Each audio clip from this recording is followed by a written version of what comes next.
जमिनी मातेनं सांगितलं हा एकच योगी परत होणे,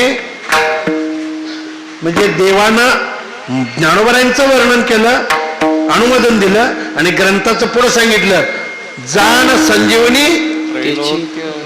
काय संजीवनी? ज्ञानेश्वरी. ही संजीवन स्वरूपात तुम्हाला दिलेले महाराज. ते ओतप्रोत भरलेलं ज्ञान आहे महाराज, अखंड तत्वाचं पाझरणारं ज्ञान आहे. फक्त प्राशन करा. या पवित्र जागेत फार वेगळं वैशिष्ट्य आहे महाराज. ज्ञानोबरांनी एक एक शब्द त्या सच्चिदानंद बाबांना सांगितलेला आहे महाराज. आणि आजही तो शब्द संपूर्ण इथल्या तृण आणि पाषाणात अखंड तत्वानं ओम नमो ज्याद्या. तुम्ही जर अंतकरणपूर्वक खरंच ज्ञानोबरांच्यावर नितांत श्रद्धा ठेवून कोणत्याही खांबाला जर कान लावला तर नक्कीच तुम्हाला ज्ञानेश्वरी ऐकायला मिळेल महाराज. इथल्या कणाकणात ज्ञानेश्वरी आहे महाराज. इथल्या सगळ्या तत्वात ओतप्रोत ज्ञानेश्वरी भरलेली आहे महाराज. म्हणून नाथ महाराज सांगतात ज्ञानेश्वरी हा जपो आधी, निज जपो आधी, आधी ज्ञानेश्वरी जप. आता सगळ्यात मोठा एकच प्रश्न आहे.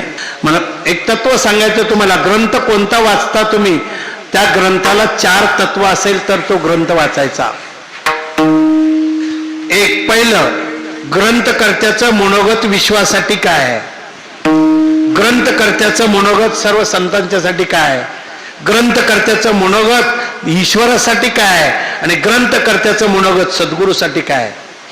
हे पहिलं तत्व 4.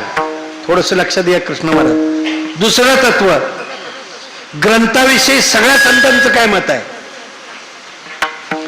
ग्रंथाविषयी देवाचं काय मनोगत आहे, ग्रंथाविषयी ईश्वराचं काय, आपलं गुरुचं काय मनोगत आहे आणि ग्रंथाविषयी सर्वसामान्य जीवाचं काय महत्व आहे. ही 4 दोन्ही 8 तत्व ज्याच्याकडे आहे त्याचाच ग्रंथ वाचायचा.